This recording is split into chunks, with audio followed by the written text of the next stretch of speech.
¿Ustedes conocen? Bueno, me he percatado ahorita que me están platicando también sus perfiles, en derecho, por ejemplo, y es muy bonito que, por ejemplo, servidores públicos, que profesionistas en el ámbito del derecho conozcan de otras ciencias como la criminología. No solamente entenderla como una ciencia auxiliar, ¿no? Eso incluso me enoja, porque la criminología va mucho más allá. Es una ciencia empírica, esto quiere decir que se basa también en la experiencia. No me atrevería a darles un tema del cual no he conocido previamente, ¿no? Me ha permitido encontrarme con muchas situaciones y conocimientos, personas y demás, el trabajar en una institución penitenciaria. ¿Por qué se denomina que es una ciencia empírica? Porque es una ciencia de experiencia. También es interdisciplinaria porque se basa de lo que te puedan brindar otras ciencias o disciplinas. La psicología criminal, la antropología criminal, entre otros aspectos. ¿Por qué ciencia? Me regreso un poquito, porque está conformada por un conjunto de conocimientos sistematizados, jerarquizados, organizados, que tiene métodos de estudio y un fin de estudio. ¿Qué tiene por objetos? Y aquí nos menciona de todos estos términos. El crimen, el delincuente, y esto es muy importante, la persona que está cometiendo la conducta antisocial, nunca se debe dejar de lado. La víctima, el control social en sus 2 ámbitos, ¿no? Tanto un control social formal como un control social informal. Control social formal, ¿por qué? Porque se realiza por parte de las instituciones reconocidas por el Estado para ello, que están revestidas de estas facultades, ¿no? Los centros penitenciarios, la policía, etcétera. Y el control social informal, esos mecanismos realizados por ciertos grupos sociales para generar el control de la sociedad, lo está mencionando ahí. Ejemplo, en la familia, y tienes hasta las 8 de la noche para poder llegar, ¿no? Se te van señalando ciertos límites o reglas de comportamiento. La religión también, no está facultada la religión para sancionar, pero sí a lo mejor para encaminarte a no cometer para no violar los 10 mandamientos, ¿no? Entonces, ahí tenemos los 2 aspectos, un control social formal e informal, el comportamiento delictivo y el comportamiento antisocial, porque sabemos que no todas las conductas antisociales son delitos, ni todos los delitos son conductas antisociales. Aporta información válida, contrastada, fiable sobre la génesis, la dinámica y las variables del crimen, como fenómeno individual y problema social comunitario, así como la prevención eficaz, las formas y estrategias de reacción al mismo y las técnicas de intervención positiva en el infractor. Esta definición de Antonio García Pablos de Molina se me hace muy extensa o muy completa, porque si ustedes se percatan, nos habla sobre una prevención de estas conductas antisociales, pero cuando lamentablemente ya se ha cometido, hay que atender ahora a las técnicas de intervención positiva. Ha recibido muchos nombres, ¿no? Por eso lo dejé como ese tratamiento integral, porque generalmente la mayoría de la sociedad lo entendemos como un tratamiento integral. Sin embargo, en nuestra Ley Nacional de Ejecución Penal se le denomina plan de actividades y esto es señalado por el artículo 104 de la Ley Nacional de Ejecución Penal, donde habla precisamente que el plan de actividades tendrá que ser realizado en compañía, ¿no? De la autoridad penitenciaria y de la persona privada de la libertad, atendiendo a sus necesidades, preferencias, habilidades. Tú haces una entrevista con la persona y le preguntas, oye, ¿estudiaste hasta qué año? No, pues solamente primero de primaria. Entonces el plan de actividades tiene que ir enfocado a que también termine su educación. Ojo, esto no lo hace obligatorio, ¿sale? Entonces esa es otra de las lagunas, otra de las cuestiones de crítica de manera personal a la Ley Nacional de Ejecución Penal, porque solamente se les reconoce como este derecho, pero ellos pueden dejar de realizarlo. Les decía que en este análisis criminológico me voy a ir un poquito más enfocado al tema de prevención. Bien, y también mencioné hace rato, podemos hacer políticas sociales, criminales, pero para mí es mejor una política criminológica. La política criminal, para resumir este cuadrito, va más enfocado a lo expresado por un gobierno en determinado momento. Ejemplo, ustedes ya se percataron que en estos días la Guardia Nacional forma ya parte de la Secretaría de Defensa Nacional, de Sedena. Esas serían políticas criminales, obedecen a cierto tiempo. También tenemos, en este caso, lo que realizó Felipe Calderón para la lucha contra el narcotráfico, bueno, esa fue una política criminal que no se continuó, a diferencia de una política criminológica que implica un discurso de deslegitimación de tal poder del Estado. El objetivo es la prevención de violencia intersubjetiva y estructural, y los sujetos de reflexión en lo político criminológico son tanto el Estado como los gobernados. No solamente lo va a aplicar el Estado como en una política criminal, sino que también se da la participación de la comunidad y sociedad. Tienden a frenar los procesos de criminalización a fin de lograr el establecimiento de un modelo de derecho penal mínimo y garantista. ¿Cuál es la bondad de esta política criminológica? Que no solamente se va a enfocar a ser aplicada 6 o 5 años, sino que puede ser aplicada a mayor tiempo, ¿no? Esto es lo que se debería de hacer, una política criminológica que se le dé seguimiento sexenio tras sexenio. Sin embargo, claro, con ciertas modificaciones, porque si ustedes se percatan, la sociedad es dinámica, no voy a seguir aplicando la misma política criminológica 50 años o 40 años. Sin embargo, se puede ir alimentando de nuevas ciencias, de nuevas aportaciones de las disciplinas para realizar una prevención de la conducta. Respecto también al tema de prevención, se puede hacer una prevención proactiva o una prevención reactiva. La prevención proactiva va antes de que se cometa la conducta antisocial. Esto quiere decir, si me percato que en mi familia existe también esta violencia en contra de las mujeres o que existe una persona, un hombre, por ejemplo, que genere ese machismo, esa misoginia, bueno, la atención prácticamente a terapia antes de que se cometa una conducta antisocial, ¿no? Terapia psicológica, algún tipo de actividad en donde sublime esos impulsos, etcétera, ¿no? Entonces, aquí lo podemos hacer proactivo, pero la reactiva se va a enfocar a temas de cuando ya pasó el hecho, ¿qué puedo hacer con la persona para evitar que se repita la conducta antisocial o que cometa una diversa? Y ahí entra prácticamente la criminología penitenciaria, pero también la psicología, trabajo social, servicio médico, psiquiatría, entre otros. Conocemos también prevención primaria, secundaria, terciaria para la cuestión del delito de feminicidio. La prevención primaria tiene un fin de saneamiento social que se espera evite o reduzca la incidencia de fenómenos delictivos. La prevención secundaria es la que se ejerce sobre personas que ya puede afirmar la posibilidad o la probabilidad de cometer delitos. Les decía, algún familiar, alguna persona en las escuelas incluso que realice esta misoginia, bueno, atención, prevención secundaria. Y la prevención terciaria es la que se propone evitar que personas que ya han delinquido reincidan nuevamente en su comportamiento. Entra tratamiento, plan de actividades. ¿Qué más les decía? Sin embargo, la criminología no solamente es una ciencia auxiliar del derecho, y es por ello que se ha abierto tanto el campo de estudio y de aplicación de esto, que existe la criminología educativa. Prácticamente se encarga de la prevención de la criminalidad o antisocialidad desde la escuela. El tener un criminólogo o una criminóloga en ámbitos educativos no es con un fin de estigmatizar a las personas que están realizando conductas disruptivas o antisociales, sino que tiene la finalidad de la prevención de esas conductas.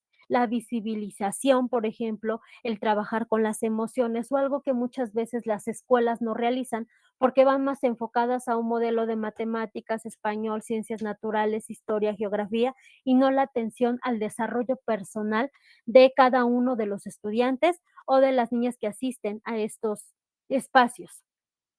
La victimología educativa también, trabajar con víctimas de conductas antisociales desde el ámbito educativo y los cuales pueden ser personas vulnerables de hechos cometidos en la sociedad, familia o la escuela, así como también atender a los que se encuentran en situación de riesgo, ¿no? Entonces, siguen imperando todas esas estructuras sociales en donde dicen la mujer tiene que hacer el quehacer, por ejemplo, ¿no? Entonces, tiene que planchar, tiene que barrer y eso se va permeando generación tras generación. La victimología educativa trataría a esas víctimas, por ejemplo, de violencia en casa, violencia en la escuela, entre otros. La síntesis criminológica y feminicidio.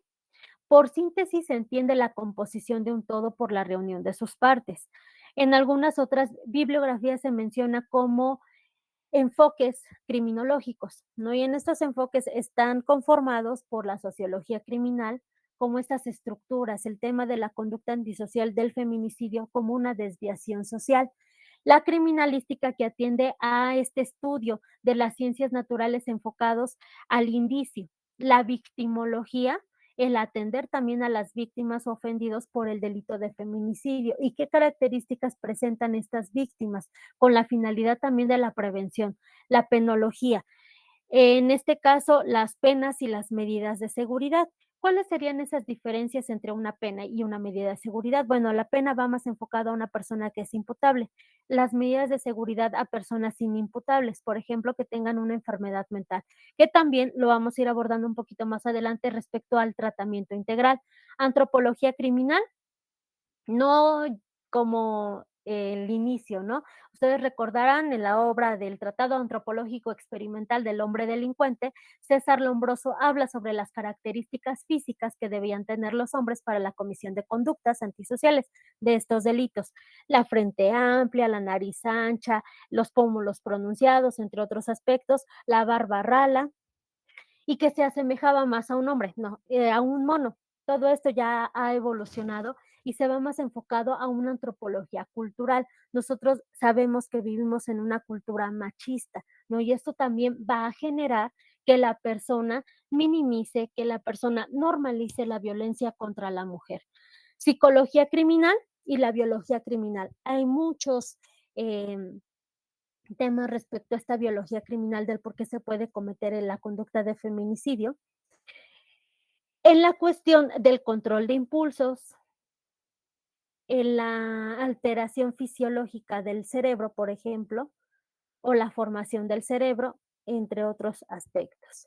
En el análisis victimológico, nosotros sabemos que la victimología es una ciencia también de las víctimas, que le interesa estudiar sus aspectos biológicos, psicológicos, sociales y culturales, el resultado dañoso derivado de la conducta o del medio circundante y el impacto o repercusión en la víctima, mecanismos y factores que intervienen. El intervictimaje, así como la victimidad, victimización y formas de prevención. Y aquí estamos haciendo alusión a uno de los casos que le estaba yo mencionando hace rato, que llevó a paro de mujeres el 9 de marzo del 2020 en todo el país. Se trata de una niña de 7 años que fue sustraída de la escuela primaria a la que asistía, aprovechando de que su madre se retrasó en pasar por ella. 4 días después se encontró su cuerpo en un lote baldío en la alcaldía de Tláhuac, Ciudad de México.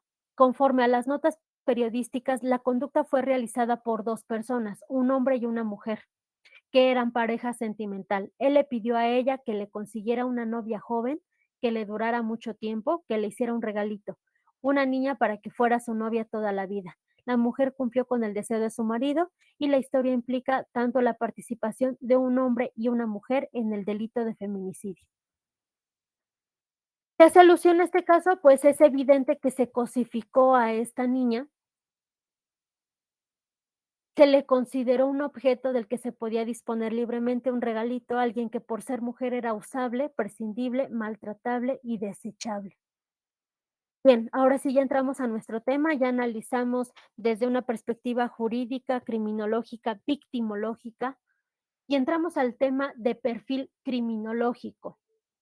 No es, no está de más el mencionar que el perfil criminológico no es el mismo que un perfil criminal. ¿Cuáles son las diferencias entre estos términos? El perfil criminológico es una técnica específica de la criminóloga o el criminólogo donde se entrevista a un agresor conocido para conocer cuál fue la génesis del delito. El objetivo principal, saber su índice de reincidencia, valoración del riesgo y mitigación o incluso el dar una opinión respecto a la pena, que actualmente ya no se está llevando acá en México, les decía hace un rato, porque al derecho penal le se enfoca más al castigo de la conducta y no de la persona por características.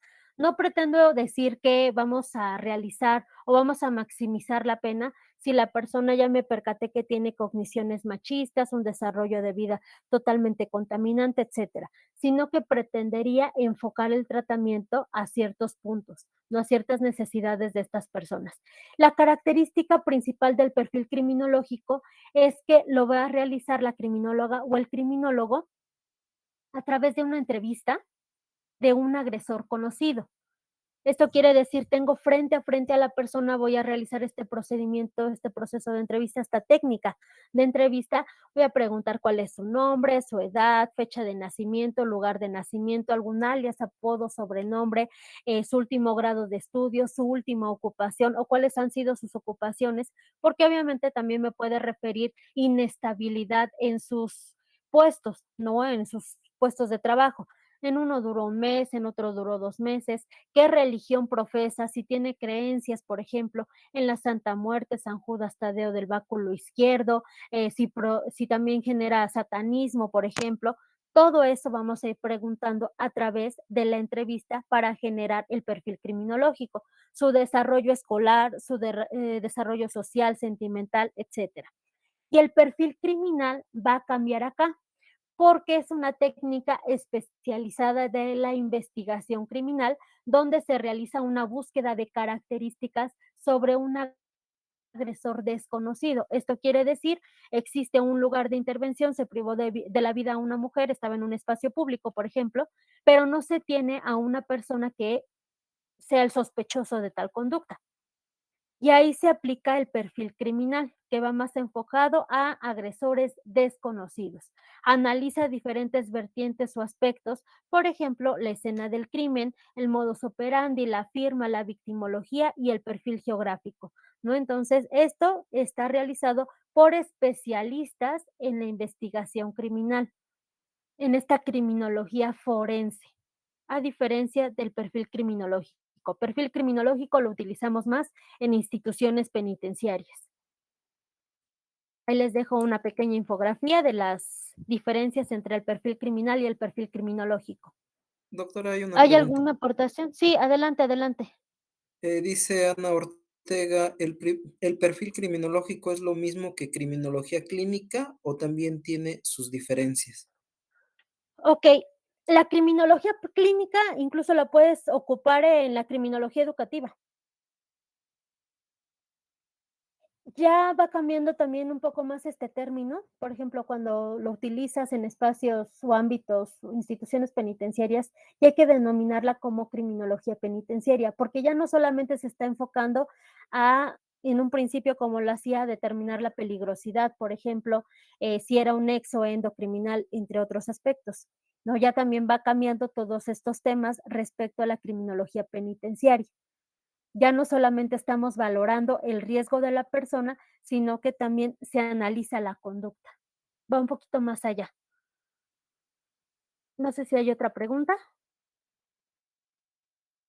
Bien, ya cuando vimos esta diferencia entre el perfil criminológico y el perfil criminal, les decía que una de las técnicas para obtener esa información que muchas veces no vamos a ver en carpetas de investigación o en un expediente único de ejecución es la entrevista. La entrevista es una forma de encuentro, comunicación e interacción humana de carácter interpersonal e intergrupal que se establece con la finalidad muchas veces implícita de intercambiar experiencias e información mediante el diálogo. La expresión de puntos de vista basados en la experiencia y el razonamiento y el planteamiento de preguntas. Tiene objetivos prefijados. Esto es muy importante. Cuando tú vas a realizar una entrevista con una persona que probablemente ha cometido una conducta de feminicidio, debes llevar tus objetivos prefijados. ¿Qué es lo que vas a buscar con esa entrevista? ¿Qué tipo de información quieres obtener? De su desarrollo social, de su desarrollo educativo, de su infancia. ¿Qué es lo que quieres obtener? Al menos por la entrevistadora o el entrevistador. En la asignación de roles, el control de la situación o entrevista lo tiene la entrevistadora o entrevistador. Implica la manifestación de toda la gama de canales de comunicación humanos. Ojo, aquí nos está haciendo alusión a todo lo que debes de atender en una entrevista. A la comunicación verbal, a la auditiva, sinestésica, táctil, olfativa, no verbal, gestual y postural y paralingüístico. tono, volumen, intensidad y manejo del silencio. Les decía, ¿por qué ojo con esta información? Porque muchas veces, te venden los cursos, ¿no? De que vamos el lenguaje corporal, pero lo manejan como una fuente de información definitiva, ¿no? Que si la persona se encuentra cruzada de manos, te está ocultando. Pero si tú no te percatas de todos estos aspectos, auditivo, sinestético, fa el táctil, el olfativo, etcétera, si tú no pones atención a estos aspectos, también no vas a atender al hecho de que a lo mejor el lugar en donde estás realizando la entrevista hace mucho frío, ¿no? Y a veces hacemos este movimiento porque prácticamente es una forma de darte calor. No es algo definitivo el lenguaje no verbal, sino que es un indicativo, suma a todos estos procesos de comunicación. Los objetivos de tu entrevista, les decía, tienen que ser prefijados y consiste en evaluar, diagnosticar, investigar, les decía, investigar sobre la infancia, factores de riesgo, etcétera. Los elementos de la entrevista, sabemos que la entrevistadora o entrevistador es quien realiza las preguntas, el entrevistado quien las contesta. El mensaje es todo el contenido, ¿no? Prácticamente de lo que se está preguntando, lo que se está contestando. Y aquí es muy importante atender este punto, el ruido. El ruido son aquellas barreras que me van a generar algún tipo de limitación o van a afectar el proceso de la entrevista. Ejemplo de ello, el ruido puede ser psicológico, y esta es una invitación también extra respecto a este tema, porque cuando tú, por ejemplo, no, ¿y por qué mató a una mujer? ¿Y por qué, si tú vas con esa parte subjetiva, es ruido psicológico? Porque incluso cuando tú formules las preguntas, puedes tener en este aspecto, voy a regresar,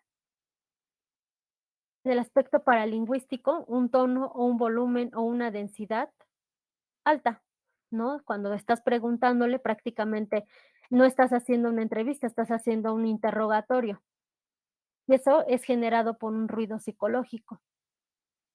No, y es que tú lo cometiste, ¿no? Imagínense eso en un proceso de entrevista, se los digo porque también he visto a muchas personas que lo realizan de esa forma. Pero también puede ser un ruido físico. Y esto se ha generado más desde la pandemia hasta nuestros tiempos. En los centros penitenciarios no dejamos de trabajar a pesar de toda la pandemia, ¿no? Nuestro trabajo siempre fue totalmente presencial y derivado de ello, la barrera o el ruido físico que existía era el uso del cubrebocas. Si ustedes se percatan, se deforma lo que dicen las personas. Entonces, muchas veces no se entiende. Ese es el ruido físico. Y el canal, la forma o los medios por el cual se está realizando la entrevista. Nosotros les decía que es de manera presencial. El análisis del expediente es importante también para nuestro perfil criminológico, porque la carpeta de investigación te va a señalar a lo mejor en una formulación de la acusación cómo fue la dinámica de la conducta, ¿no? Cuáles fueron también los espacios estudiados o los lugares estudiados para la realización del mismo. Esto les decía, te va a permitir que incluso puedas utilizarlo para la entrevista. Si no lo tienes, no te preocupes, vas a obtener también con toda tu habilidad como criminóloga, criminólogo, para realizar las preguntas a las personas que están como sospechosos o que se encuentran ya incluso sentenciados por el delito de feminicidio. Pero también la información la puedes obtener del expediente único de ejecución penal. El expediente único está formado por el apartado jurídico, pero también de las sanciones en las instituciones penitenciarias. Esto quiere decir que robó, que peleó con otra persona, etcétera. Y también está conformado por el expediente técnico o el expedientillo técnico dentro de este expediente único de ejecución penal. Y ese expediente técnico está enfocado a las áreas técnicas, que son criminología, psicología, trabajo social, laboral, servicio médico, psiquiatría, deportes, por ejemplo, todos ellos han aportado estudios para el expediente único de ejecución penal, que también te va a servir o es de relevancia para tu perfil criminológico. Y entramos con la génesis de la conducta. Ustedes saben, el término criminogénesis es el estudio del origen o principio de la conducta criminal. Son todos aquellos factores y causas que dan como resultado la conducta antisocial. Los factores criminógenos, por su naturaleza, se estudian desde un aspecto psicológico, biológico, social. Aquí podríamos sumar otro pequeño circulito y también sería los factores culturales, los factores políticos. Los factores endógenos son aquellos de naturaleza interna. Esto quiere decir que van de dentro hacia afuera. Algunos de ellos que se han mencionado, esto lo estoy diciendo de manera general, ahorita vamos a abordar un poquito más particular respecto al tema del feminicidio. Se han estudiado aspectos desde la herencia. Actualmente se tiene el desarrollo de la investigación del gen guerrero, como ese gen que se hereda y que hace proclive a una persona a la agresividad y la violencia. Ojo, no al delito, a esos eventos violentos. También tenemos el factor neuronal, ¿no? Dentro de todo este desarrollo hay una película que se llama Concussion, donde sale Will Smith como un doctor, un médico que estudió a personas que habían fallecido y que en su infancia, en su adolescencia y parte de la adultez habían jugado fútbol americano. Y estos golpes generados por el fútbol americano habían afectado también la estructura neuronal y cerebral, ¿no? Entonces, podría ser otro de los factores de riesgo que presente. Ustedes saben también que si un niño o una niña no ha recibido amor en familia, no se genera como tal la maduración del lóbulo o de la corteza prefrontal, ¿no? Y de la cual se encarga el control de impulsos, la toma de decisiones, ¿no? Esta cuestión de los valores, las normas. Entonces, también se puede ver afectada la persona. Sistema límbico, la amígdala como la estructura más primitiva de nuestro cerebro, en donde se regula prácticamente también la agresividad, el hipotálamo, el hipocampo, etcétera, ¿no? Entonces, aquí tenemos también esta cuestión neuronal, endocrino, enfermedades tóxico-infecciosas que impulse a la criminalidad. Incluso también se han señalado el estudio del periodo menstrual, entre otros aspectos, y esos son endógenos. El caso de Gregorio Cárdenas, que privó de la vida a mujeres, y es importante mencionarlo porque Gregorio Cárdenas incluso compartió espacios como lo había realizado también el primer criminólogo acá en México, Alfonso Quirós Cuarón. Él fue analizado, fue investigado por Alfonso Quirós Cuarón y Gómez Robleda, uno de los primeros criminólogos también acá en México. Cuando ellos hacen el estudio de campo sobre la infancia de Gregorio Cárdenas, el lugar en donde él había radicado, se había tenido la noticia de que estaba contaminado en sus aguas, ¿no? Cuando se cometió este delito, se tenía la costumbre de muchas poblaciones de tomar agua directamente del riachuelo, por ejemplo. Sin embargo, como se daba este crecimiento industrial, los desechos de estas mismas empresas, estas industrias salían y obviamente esa agua la tomaban las personas, ¿no? Entonces, hacen, les decía, todo este estudio de campo y se percatan que él generó algún tipo de encefalitis derivado de tomar agua contaminada, que también fue uno de los factores de riesgo para privar de la vida a 4 mujeres aquí en México, ¿no? Entonces, les decía, es importante mencionarlo y que compartió público, conferencias y demás con Alfonso Quirós Cuarón, porque él fue una persona privada de la libertad, en ese tiempo se les denominaba presos, de San Juan de Ulúa, en Veracruz. Él estuvo prisionero ahí, privado de la libertad ahí, y fue uno de los primeros abogados que se tituló de esa cárcel, ¿no? Es por ello que lo tomaron como un ejemplo en ese momento de la readaptación social y es por ello que se hace mención de este caso en particular. Factores exógenos son todos aquellos que se producen, como su nombre lo indica, fuera del individuo, son aquellos que vienen de fuera hacia adentro. El provenir de una familia desintegrada, de cuántos hijos, si fue una familia extensa, si creció en algún tipo de barrio, interactuó con las pandillas, la clase social que también presentaba la persona, hasta cuestiones totalmente telúricas de clima. Y ejemplo de ello, bueno, ustedes recordarán que también se dio el sismo y muchos centros penitenciarios acá en Puebla, pues, se vinieron abajo, ¿no? Ejemplo de ellos tenemos Izúcar de Matamoros, Chocla de Tapia, Atlixco, que son lugares muy calientes, de clima muy caliente. Y cuando tú los entrevistabas, la mayoría de ellos llegaban por delito de homicidio, feminicidio y violación, ¿no? Esos obviamente también el clima puede ser un factor de riesgo, no determinante. Ninguno de estos factores de los que vamos a hablar son determinantes para la comisión de la conducta. Es como si asignáramos que un estudiante privó de la vida a sus profesores y compañeros por el hecho de que vio o jugó un videojuego, ¿no?, de contenido violento. No lo podemos asignar solamente a ese detalle, sino que existe todo un cúmulo de factores, un estudio multifactorial para determinar por qué la persona se encontró en ese riesgo de violencia en ese momento. La criminodinámica son todos los procesos seguidos para llegar a la conducta antisocial.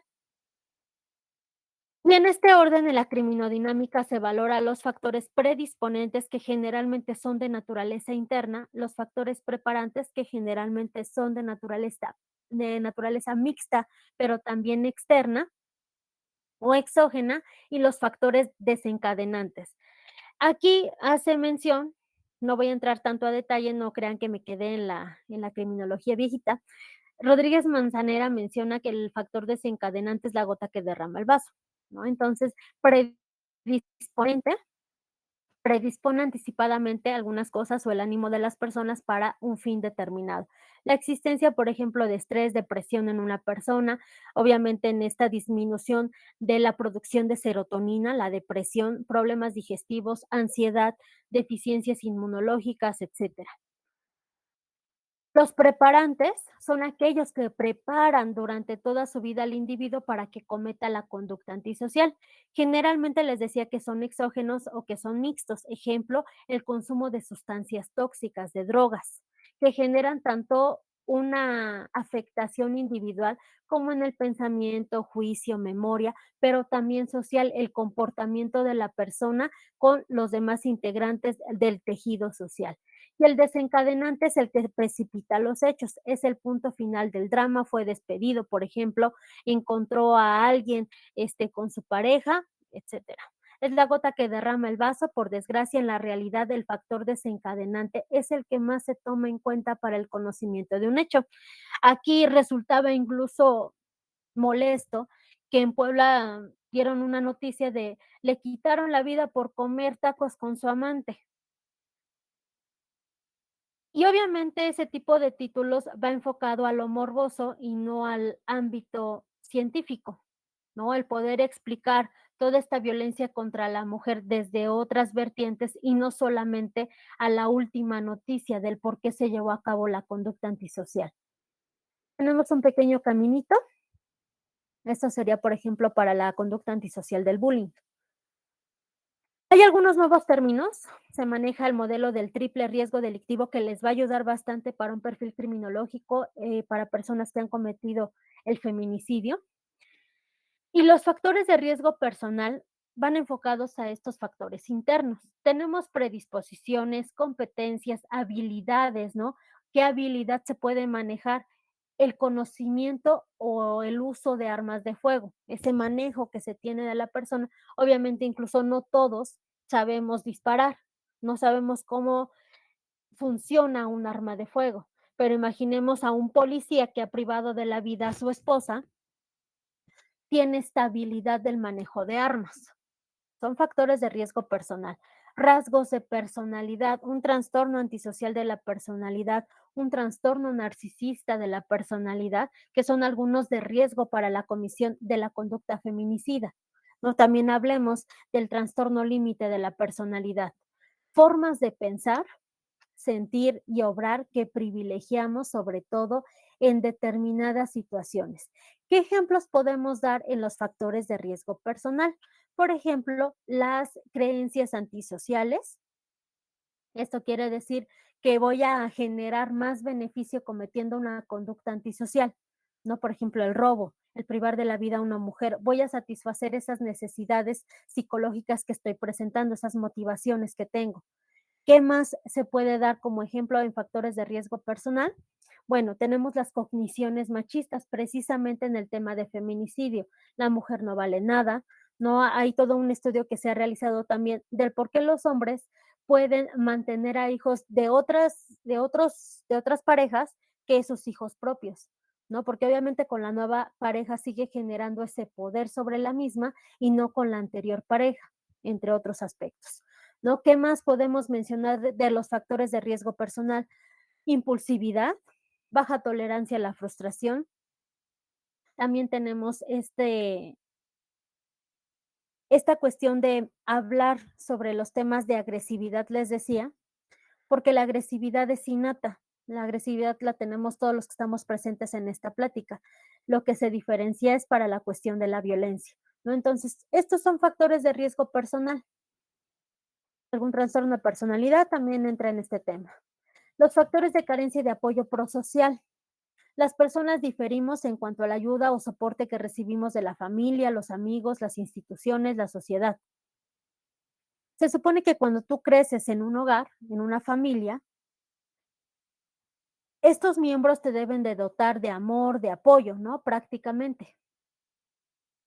Pero ¿qué pasa cuando en esa casa se lleva a cabo una dinámica de violencia?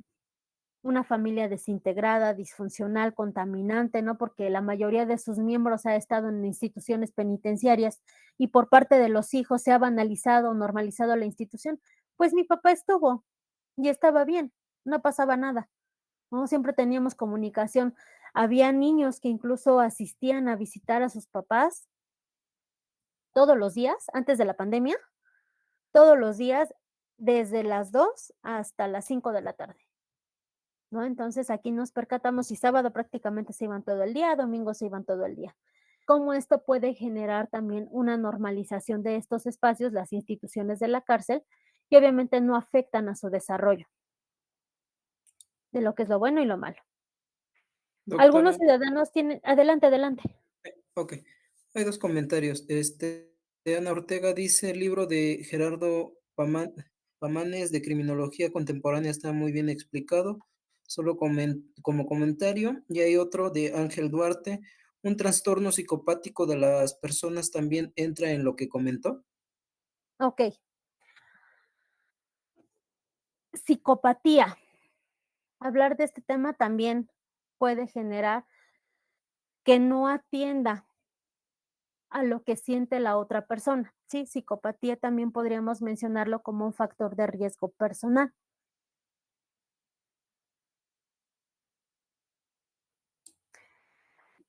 No es tanto, son predisposiciones, Lili. Es como mencionar que todas las personas que presentan psicopatía o una psicosis, ¿no? Que son totalmente distintas. Por ejemplo, en una psicosis o en una esquizofrenia, en esta alteración de la realidad, no todas las personas que presentan esta enfermedad mental van a cometer una conducta delictiva. Son predisposiciones que se van, encadenando con otros factores de riesgo, ¿no? Si obviamente la persona tiene psicosis o tiene esquizofrenia que no se ha atendido, que fue víctima de violencia sexual durante su infancia, su dinámica familiar, por ejemplo, es, disfuncional, bueno, ya vamos sumando todos estos factores de riesgo y ya se procliva a la persona a cometer una conducta antisocial, porque tiene mayores factores de riesgo que factores de protección.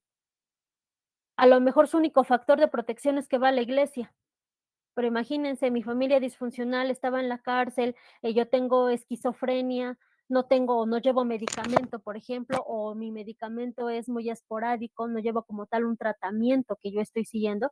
Ahora sí, ya hablamos de que sí se tiene la predisposición para que la persona cometa una conducta antisocial. No hay como tal un factor que determine que una persona va a cometer un delito o no, sino que es toda una suma de factores. Hay una pequeña frase en criminología que se llama la cadena causal. La causa de la causa es la causa de lo causado. ¿no? Prácticamente también en este estudio multifactorial. Nos regresamos en carencia de apoyo prosocial. Les decía, si yo crezco en una dinámica machista y violenta, obviamente también esto genera un factor de riesgo para que la persona cometa la conducta. Si estoy acostumbrado a temas y sumamos tanto de riesgo personal como de carencia de apoyo prosocial en el tema de la pornografía, no, obviamente, la pornografía puede tener un problema desde los 8, 9, 10 años. Esto ha pasado también con personas que se han entrevistado y mencionan precisamente ello, que tenían problemas con la pornografía, y la pornografía deformó tanto la cuestión de lo que son las relaciones sexuales propiamente, ¿no? De esta exigencia de que la persona para llegar a la eyaculación tenía que tardar 1 o 2 horas o media hora, pues obviamente generaba algo en su desarrollo, ¿no? Les pega esa situación en su hombría, les decía, en esta masculinidad hegemónica. Y cuando las personas, las situaciones van saliendo de su control, no saben cómo identificar o cómo sobrepasar estas situaciones. No tienen una capacidad de demora alta, por lo contrario, es todo baja, ¿no? Entonces, obviamente, cuando se enfrentan a estas situaciones, la forma en que también puede actuar es de violencia contra la mujer, sumando todos los aspectos que les decía, tanto de riesgo personal como carencia de apoyo prosocial. Y los factores de oportunidad no hay que dejarlos de lado, porque para que se cometa un delito debe existir un factor de oportunidad. Por ejemplo, para las personas que entran a un centro comercial y son farderas, se meten los desodorantes, pues obviamente el factor de oportunidad es que no vieron nada o que tienen esas, sumamos, les decía, esas habilidades para poder meterse 8 o 10 desodorantes. Porque el mismo espacio de un centro comercial es de libre tránsito, ¿no? Si ustedes se percatan, Walmart, Bodega Aurrera, Chedraui, bueno, los que existan en la entidad federativa de las cuales son parte, por ejemplo, me parece que en Tijuana hay uno que se llama Calimán. Entonces, obviamente la misma estructura del centro al que estoy asistiendo es de libre tránsito. Tú puedes pasar con tus carritos para conocer los productos, etcétera, y esa es una oportunidad para cometer la farda. ¿Qué otros podemos ver? Por ejemplo, que acá haya un vehículo estacionado, bueno, ¿cuáles son los factores de oportunidad? La escasa iluminación, que no hay vigilancia natural o artificial. Natural son vecinos, son personas que vayan transitando, y artificial, cámaras. También los mismos árboles, pues, generan que a lo mejor muchas personas no transiten por esa calle, ¿no? Son factores de oportunidad. Aquí nosotros tenemos otra imagen. Imaginen una niñera o un niñero que al no tener algún tipo de vigilancia genera actos de violencia contra los menores. Son factores de oportunidad. ¿Qué otros podríamos mencionar? Bueno, las mismas estructuras para la violencia familiar que se da más en casa. Obviamente no se tiene la visibilización por parte de afuera, pues también se pueden generar o es una oportunidad del agresor o la agresora para cometer la violencia familiar. Bien, ahora sí, ya entramos más a estos factores para identificar un perfil criminológico. ¿Qué factores pueden aumentar o reducir el riesgo de feminicidio? El modelo más utilizado para entender cualquier forma de violencia es el modelo ecológico, según el cual la violencia está influenciada por factores que operan en 4 niveles: individual, relacional o familiar, comunitario y social o estructural, referente a las leyes, las políticas y las influencias más generales. Si ustedes se percatan aquí en factores de riesgo personal, factores de carencia de apoyo prosocial y factores de oportunidad, los di más general.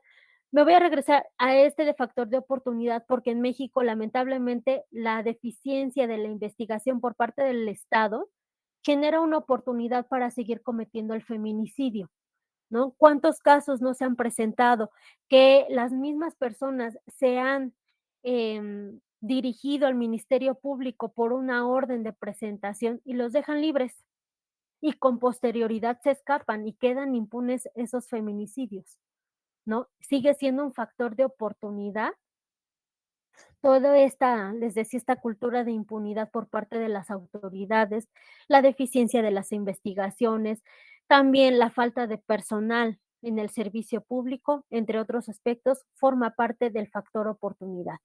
Si tomáramos un caso de los años 70, por ejemplo, en Estados Unidos, con Edmund Kemper, si ustedes han leído un poquito de él, el también llamado asesino de las colegialas, la oportunidad que se presentaba en ese momento para él es que existía una dinámica social en donde pedían ray, ¿no? Entonces, eso era una oportunidad para él y cometer la conducta antisocial. Bien, me regreso. ¿Qué otros factores va un poco más enfocado al tema del feminicidio? Trastornos de personalidad, hace rato me estaban preguntando, ¿no?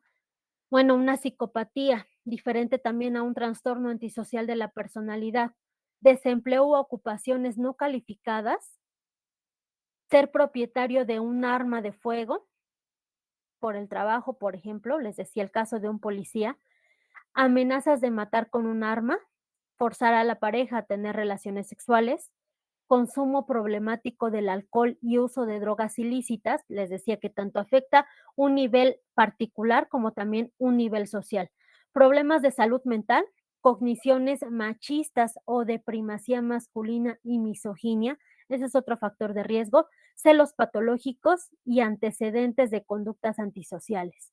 Los celos patológicos también, en una entrevista que yo estaba realizando, una persona me señala que su esposa trabajaba en una tienda, ¿no? Entonces, que se acerca un hombre que le dice si le podía cambiar unos frijoles. Y dice, pero hubiera visto cómo se lo preguntó, y es que ellos andaban juntos.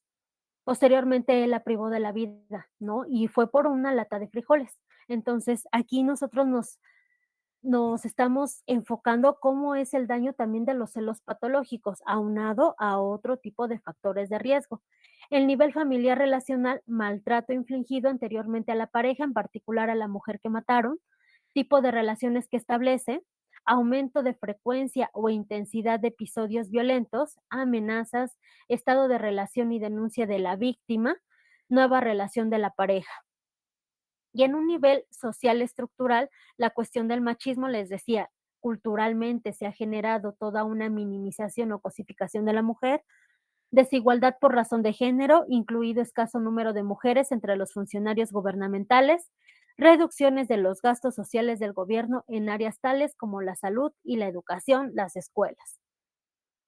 Bien, hasta aquí vamos a alguna duda respecto a lo que son los factores de riesgo para que ustedes elaboren su perfil criminológico, atiendan a cuestiones internas, externas, de oportunidad de las conductas antisociales. No dejen de lado todo esto, porque a ustedes también les va a permitir, por ejemplo, elaborar estrategias de prevención, políticas criminológicas. A ello me refería yo hace un momento, ¿no? No que solamente sean políticas criminales de que cada 6 años van a ir cambiando, sino que también se atienda a factores de oportunidad en las políticas criminológicas.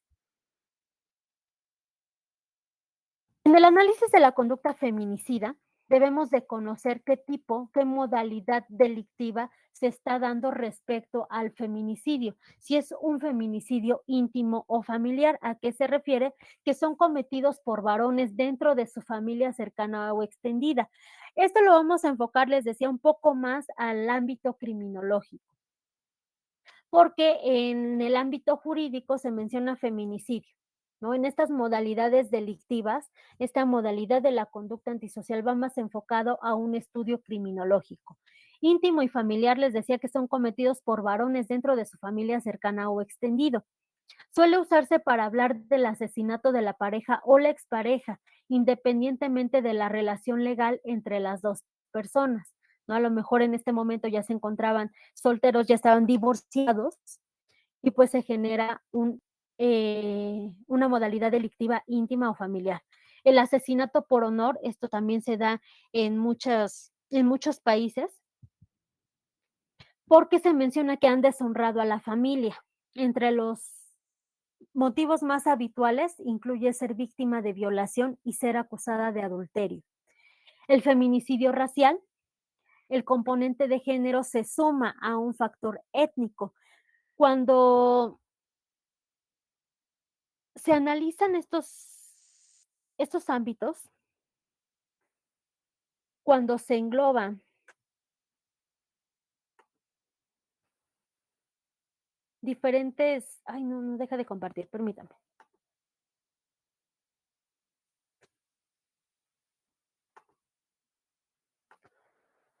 Cuando se presentan diferentes factores de riesgo para las víctimas, se habla de un aspecto transversal en la victimización. Permítame, les busco un diagrama.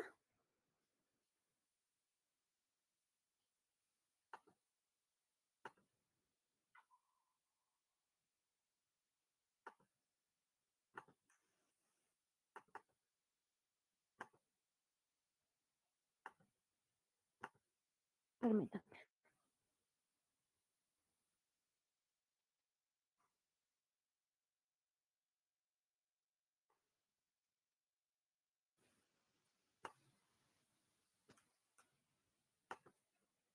De todos modos, si me tardo, permíteme tantito.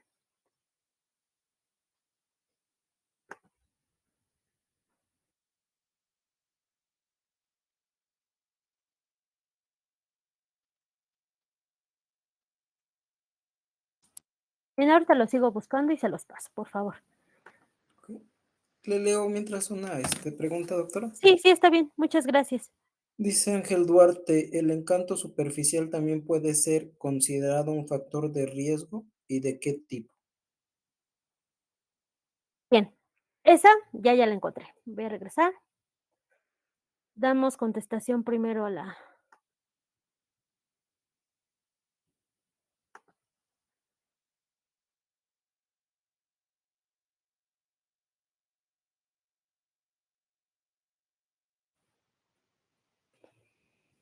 me regreso con usted, maestro, permítame tantito.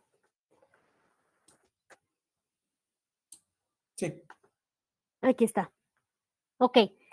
En el estudio de la victimología se manejan factores de riesgo y pueden ser factores de exposición, por ejemplo, el hecho de que una persona lleve el celular en la mano, ¿no? Es de exposición, se lo llevan, lo arrebatan y se lo llevan, ¿no? Ese es de exposición. Hay otro que se llama factor de atracción.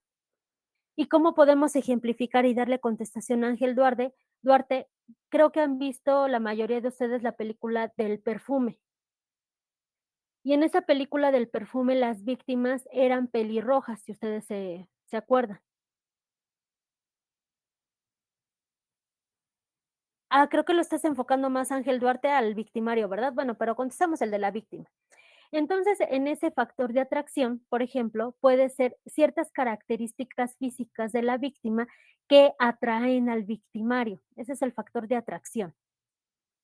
Y el factor de proximidad también es un factor de riesgo en la víctima porque tiene una relación estrecha con el victimario. Ejemplo, y hace rato lo estábamos abordando desde el tema de del feminicidio íntimo familiar. Vamos con la otra característica. Nos dice Ángel Duarte, el encanto superficial, pero supongo que del agresor, ¿puede ser considerado como un factor de riesgo? Sí. No, otra de las características de la persona que comete un feminicidio es la manipulación. Y esa manipulación va enfocada también al encanto superficial, al poder que tiene de convencimiento, por ejemplo, de que va a realizar una conducta, que también tiene relación con la psicopatía. Pueden haber psicópatas funcionales o no funcionales. Y ejemplo de ello tenemos muchos políticos que son psicópatas funcionales, ¿no? Y obviamente una de las características, esa locuacidad, ese encanto superficial, ese poder de convencimiento, manipulación, etcétera. Exactamente, la mayoría de los asesinos seriales tienen eso, ¿no? Entonces, sí, son factores de riesgo que los podríamos mencionar de manera general y que no todos los feminicidas van a contar con esa característica, solamente en algunos de estos casos. Bien, me regreso entonces, aquí está la imagen que les quería presentar.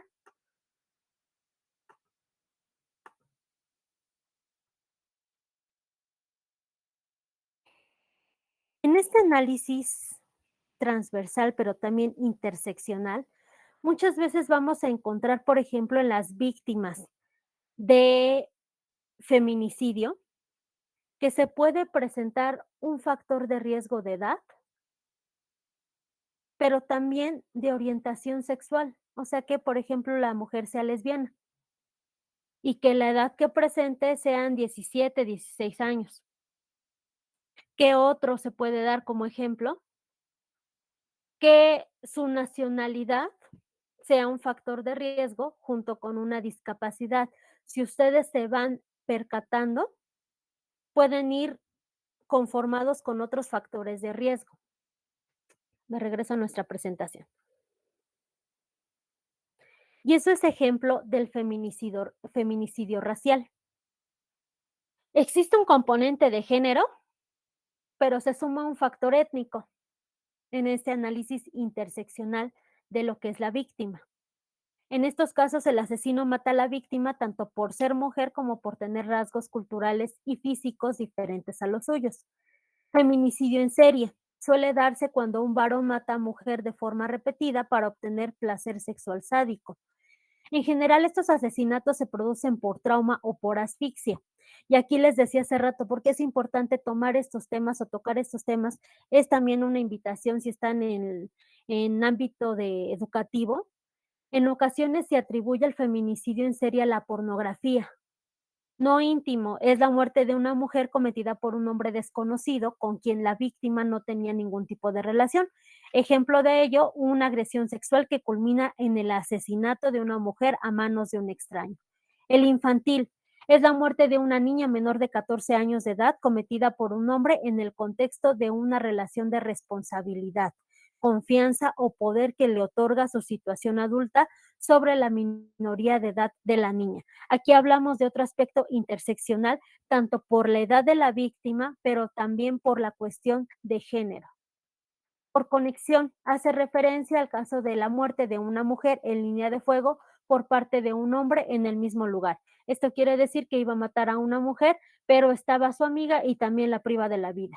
Sexual sistémico desorganizado, la muerte de mujeres está acompañada por el secuestro, la tortura y o la violación.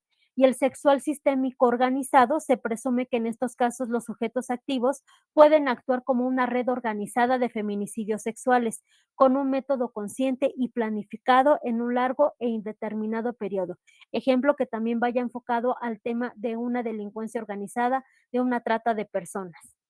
Por prostitución o por ocupaciones estigmatizadas, es la muerte de una mujer que ejerce la prostitución u otra ocupación como strippers, camareras, masajistas o bailarinas en locales nocturnos.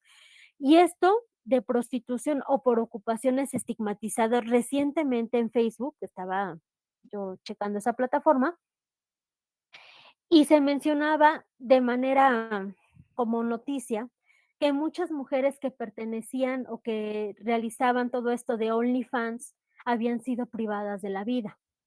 Encontramos una ocupación estigmatizada. Por trata es la muerte de mujeres producida en una situación de trata de personas. Por tráfico es la muerte de mujeres producidas en una situación de tráfico de migrantes. Transfóbico, cuando la víctima es una mujer transgénero o transexual, ¿no? En una de las clases de derecho penal me preguntaban, bueno, y si muere una mujer transgénero, ¿es tipificado como feminicidio? También dependiendo de la entidad federativa, ¿no? Porque prácticamente si la mujer se identificaba como tal, ¿no? En esta cuestión de género, pues tendría que ser valorado como feminicidio. Sin embargo, si ustedes me están comentando ese límite o esa barrera en donde muchos mencionan, bueno, pero ¿para qué vamos a tipificar el feminicidio? Imagínense también la barrera que existiría para generar la figura de privar de la vida a una mujer transgénero o transexual. Muchas veces lo dejan como homicidio. Lesbofóbicos es la muerte de una mujer lesbiana en la que el victimario o los victimarios la mata por su orientación sexual. Hablamos de una cuestión de género, ¿no? Porque en este caso a la mujer se le demanda socialmente que se tiene que enamorar de un hombre, ¿no? Entonces aquí entra también otro aspecto. Por mutilación genital femenina es la muerte de una niña o mujer a consecuencia de una práctica de mutilación genital. No sé, si hay alguna pregunta o abrieron un micrófono, ya estamos casi a punto de terminar. Ni se sintieron las 2 horas, creo. Sí, doctora, hay una pregunta de Frida Salvador. ¿Por turismo Adelante. sexual también? Sí, también podríamos englobarlo a una modalidad delictiva. En un aspecto criminológico, cuando tú analizas una conducta de feminicidio, debes atender a la dimensión legal. Si efectivamente se trata de un feminicidio y cuando no reúne una razón de género, pues ahora sí atenderlo como homicidio.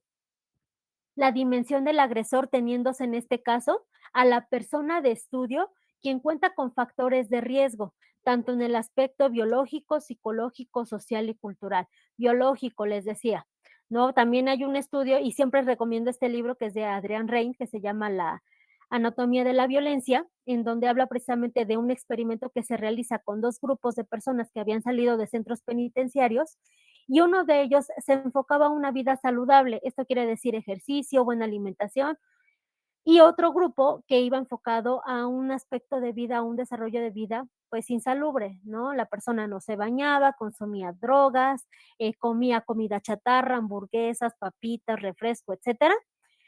Y respecto al estudio, ¿no? De todo ello, el índice de reincidencia fue mucho mayor en las personas que llevaban un estilo de vida insalubre. ¿No? Entonces, también la comida genera algún tipo de alteración, es un factor de riesgo. Él lo menciona también en la cuestión del plomo, que muchas veces se encuentran en dulces o en juegos y que cómo afecta el desarrollo neurológico. Es muy interesante cómo hace todos estos estudios respecto a alimentación, factores biológicos, el sueño, la depresión, la ansiedad, como factores de riesgo para que se cometan estas conductas antisociales.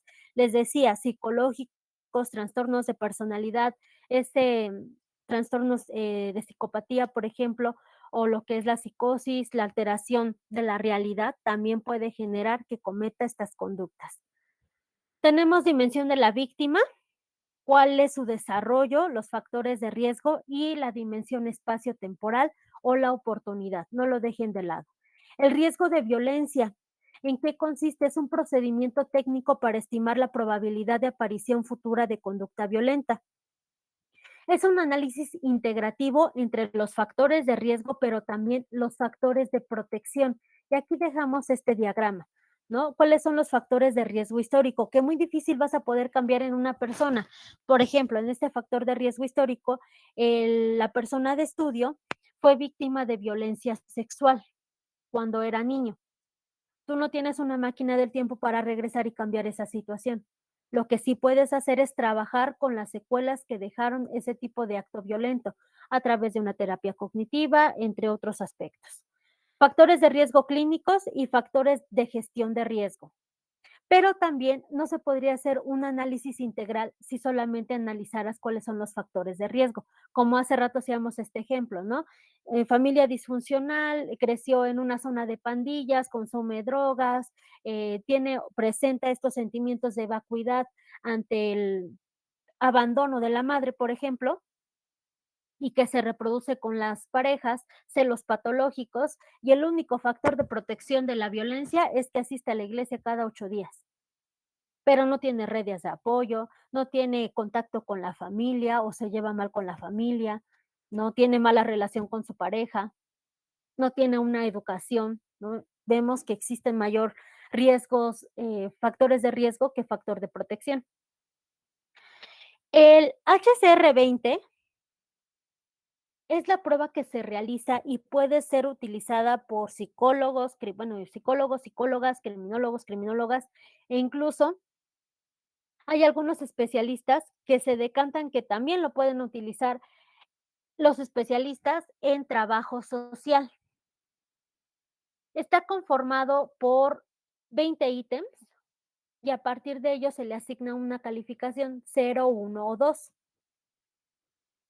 Y en los factores de protección de violencia, la herramienta que se utiliza es APROF.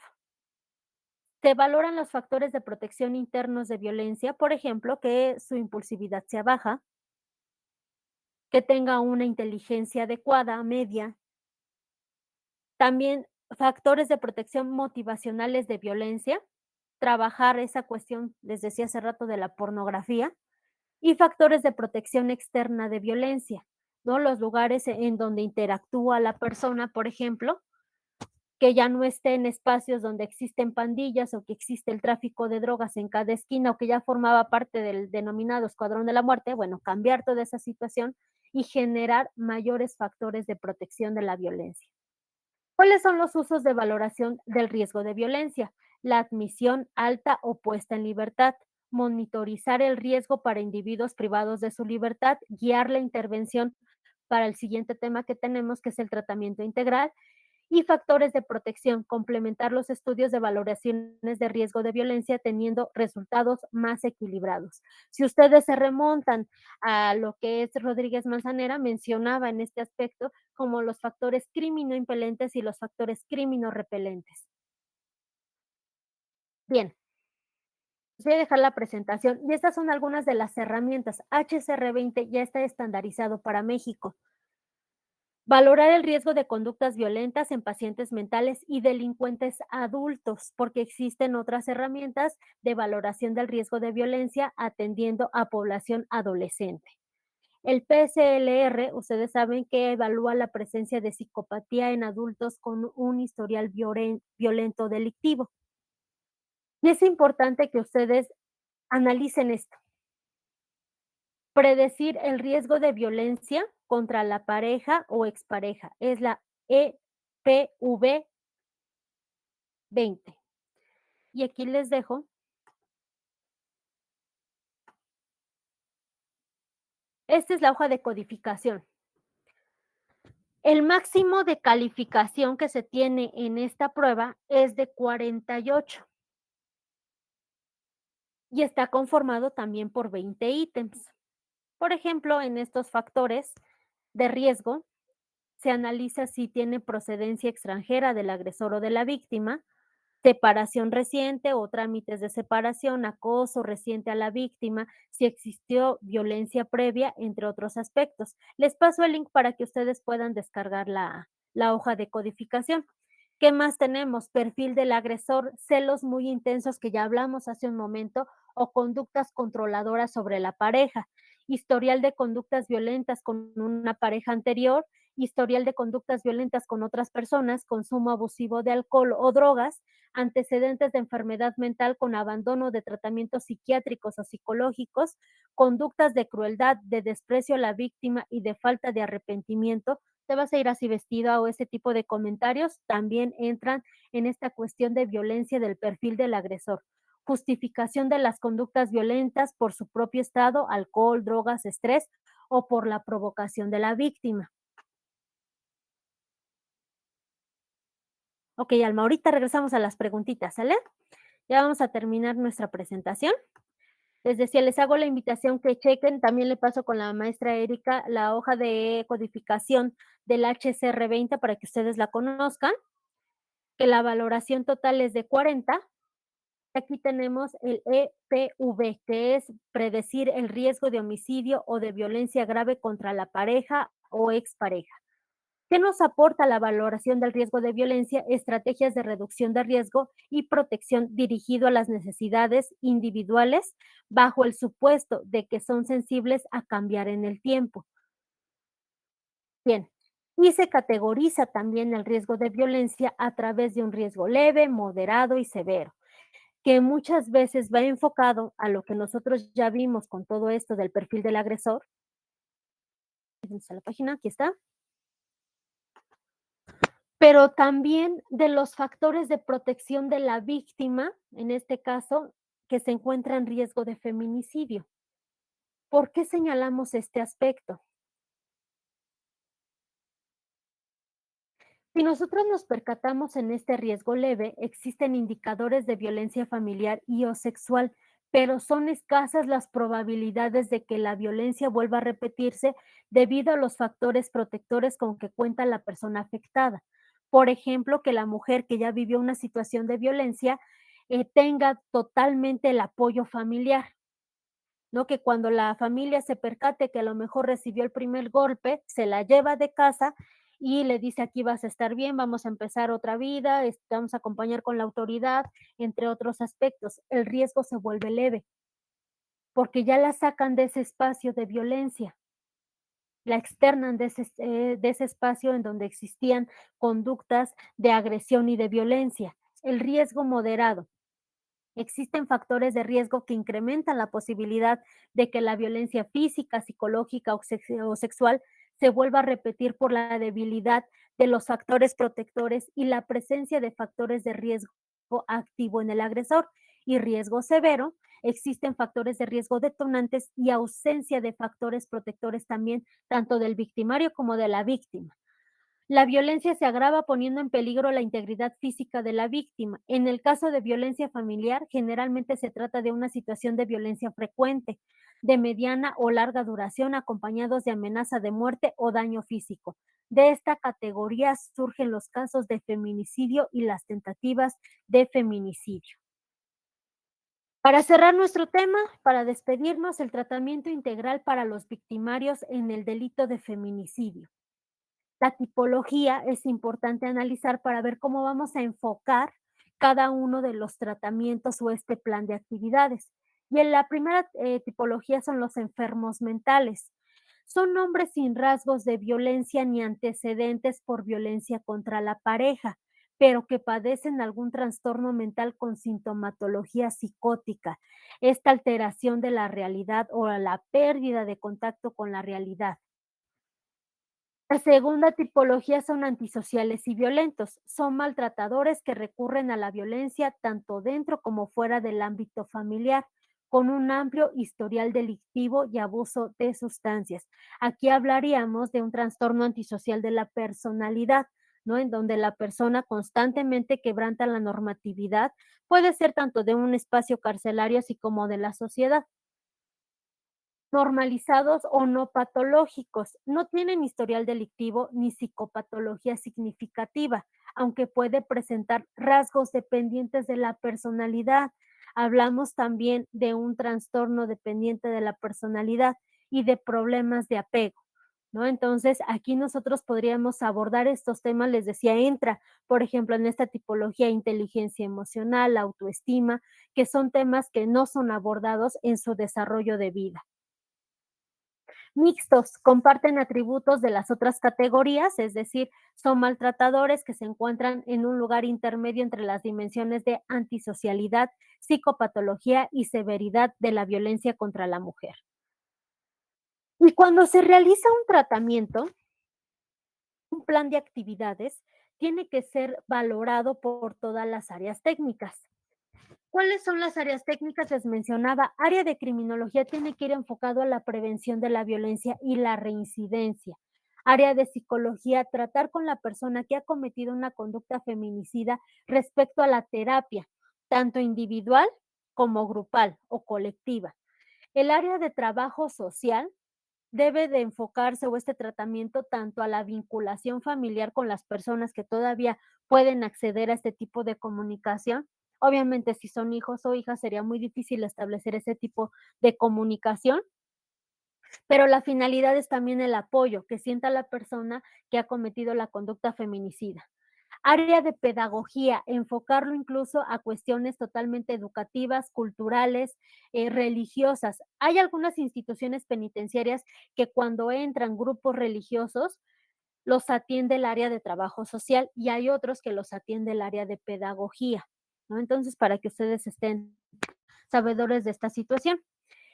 En un centro penitenciario en el cual trabajé, ya llevo 2 centros o instituciones que conozco, en una de ellas se tenía incluso el convenio con el Tecnológico de Monterrey para, estudiar la maestría en línea, y el porcentaje de descuento que recibían las personas privadas de la libertad para estudiar la maestría era del 90%. Ellos pagaban solamente el 10%, ¿no? Y estamos hablando de una institución como el Tecnológico de Monterrey.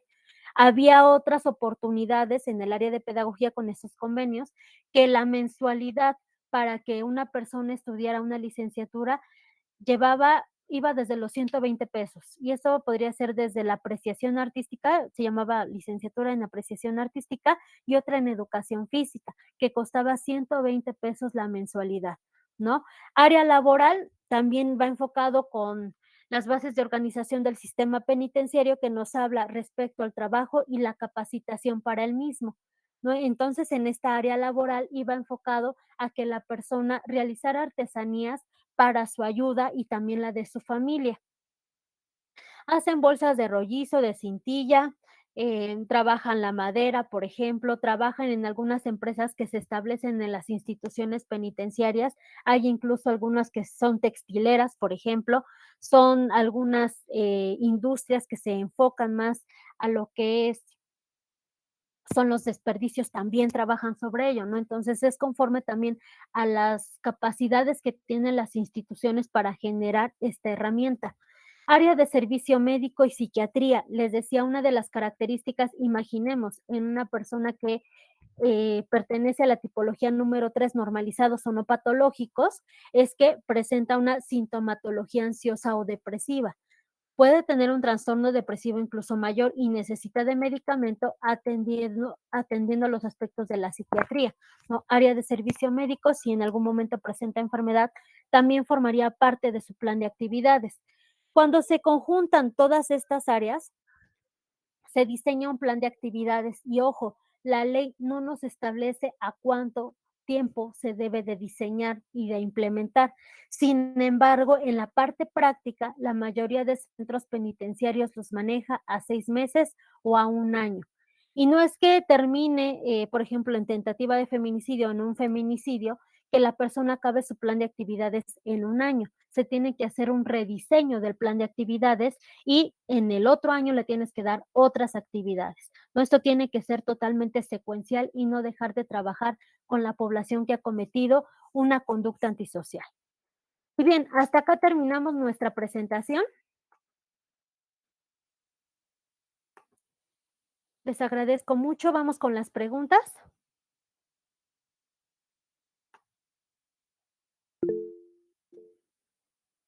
Adelante, Mirna. Permítame tantito, es que se me está secando bastante mi garganta. Adelante, gracias.